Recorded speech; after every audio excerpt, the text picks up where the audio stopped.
Hello, this is my critical reflection for Games Ped. Um, we've been asked to critically reflect the use of game sense as a teacher and a learner. So, the last 12 weeks, we've had an opportunity to learn, implement, take part in, and write about and theorise about game sense. So, I'll probably look at it as from a learner, probably the first sort of thing you sort of remember about either being taught or learning is probably in footy in the early days, where pretty much it was all skill work and running the cones and the rah-rah of sort of working through and pushing to the cones. So that was seen as what you did at training, and we all look like superstars without pressure. But as soon as the pressure came in from like either a game or during the training session, we'd all turn to water and everything would sort of fall apart because we weren't used to that external thing acting on our skills. So but as a learner, it's like there's no secret that games are a lot more fun than just sort of closed skill work. Everyone sort of loves playing games and has fun. When you're having fun, the competition comes out. As soon as you take part in it and have fun in it, you're more likely to do it again. So brings you back. So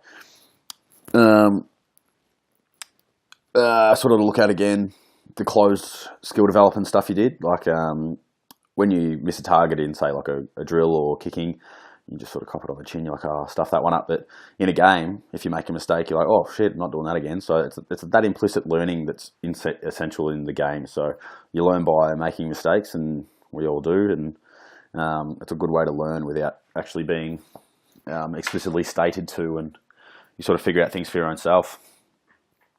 As a teacher, I reckon it's pretty hard to sort of relinquish control of lessons and hand them to the kids, and it may look like a bit of a rabble, but it's getting kids to understand games and how to implement tactics across sports more so than I can kick, I can shoot. You can sort of see it in like the discrete skills of elite players. Like they're all a little bit different, but they're nonetheless successful. But it's because they can all play the game. Like individually, their skills may vary, their techniques may vary, but they implement the tactics of the game better than other people. So with my experience as a teacher, it's sort of, you can get stuck in like a little bit of a negative feedback loop where you get stuck thinking about what people can't do rather than what they can do. And if we can have students that can implement successfully tactics and skills across sports, we're going to have a lot more people participating, being involved at club level, community level. And as teachers, it's sort of important that we change and adapt. So I remember sort of being, as a learner, back to it, but the teachers you'd have in school where you'd do the same shit over and over and over. And that's sort of I look at it as sort of like the definition of an insanity, where you do the same thing again and again and expect a different result. And that's sort of where we need to come in as pre-service teachers and make a change. And we know we have these skills to do game sense and use them, and we shouldn't get lazy and rest on our laurels, because once we get into tasks that may be met with resistance from older PE teachers or people that run the curriculum, and we sort of need to be the change we want to see in our classes. So next we're asked to reflect upon the ability of game-based teaching, coaching approaches to have an impact at both the school and community level. So firstly, I sort of look at it as at the school level. As a PE teacher, we have the ability to impact so many kids from different areas and from different diverse backgrounds, because PE should be or is mandatory until I think year 10 roughly. So kids need to be getting that that amount of time to be physically active in the school environment as well as outside. And because each school is quite different and different diversity within the school, the cohort itself is an open plane, like a diverse selection of kids. And we should be really aiming to get these kids involved in not only community sport, but sport in general. So if I have a student that hasn't played a certain sport but has the skills and tactics down from another sport, say soccer to basketball, we can transfer them across, because you don't need to have the specific skills in the sport, but you can transfer, say, like a 3-on-3 or a 3-on-2 to anything that is an invasion game. So really getting kids involved at the school level, we can foster that involvement outside. So outside of that, the community level, once we sort of get them involved in the sport at the school level, we can sort of branch out and then get them in touch with community clubs, community institutes, or we can sort of get them involved at a community level. So, and if we do that successfully, like the kids will have a lifelong involvement in something that's external to themselves, which I think is really important to have something outside of your small or maybe four walls that you think are important and give yourself to something outside of that. So sport and invasion games is a really, really important way of doing that. Reflecting upon the ability of invasion games to address sociological concerns, I've chosen deviance, gender issues, and inclusion. So firstly, if we are teaching games, game sense in particularly more so than closed-based skills and drills, we are automatically being inclusive because games need even numbers. Games need everyone participating for them to be successful.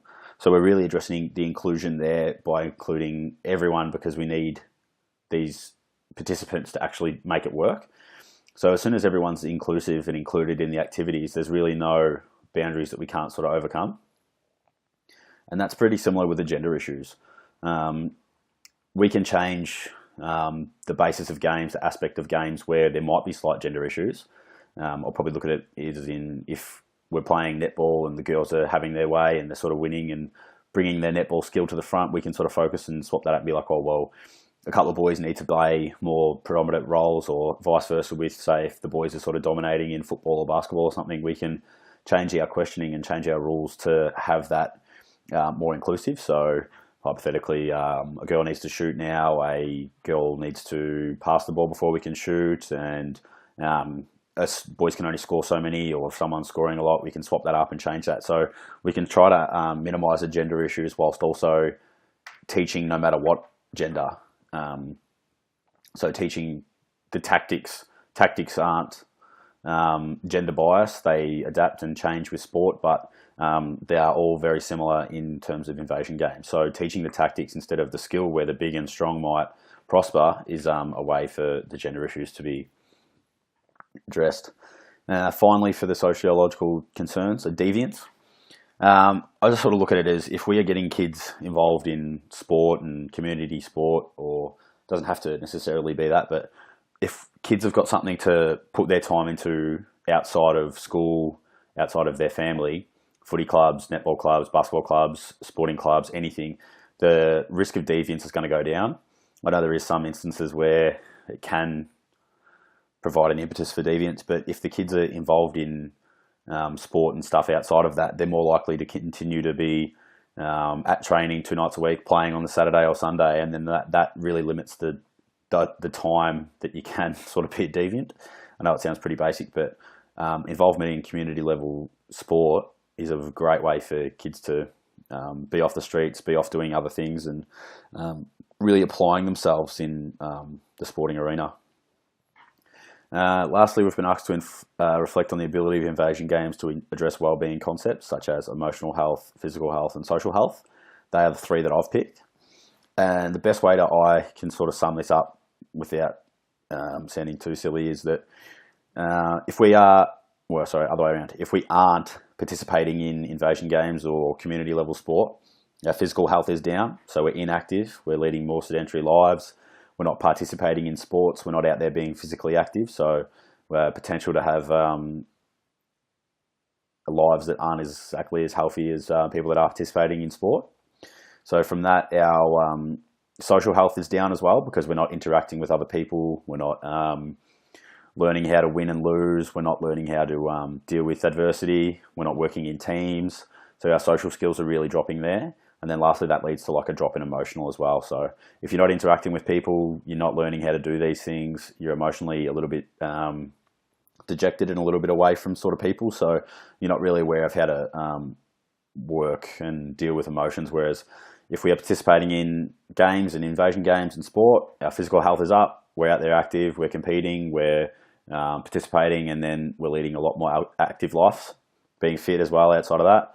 We're interacting with people, our social health is up, we're learning how to win and lose, and then emotionally we're also dealing with learning how to deal with emotions that come with winning and losing, being a good sport, interacting with people. We've got friendships, we've got a little community outside of that. it's just a fantastic way for us to really improve our dimensions of health there. So hopefully this is a okay reflection upon GamesPed and GamesPed as a unit, and thank you.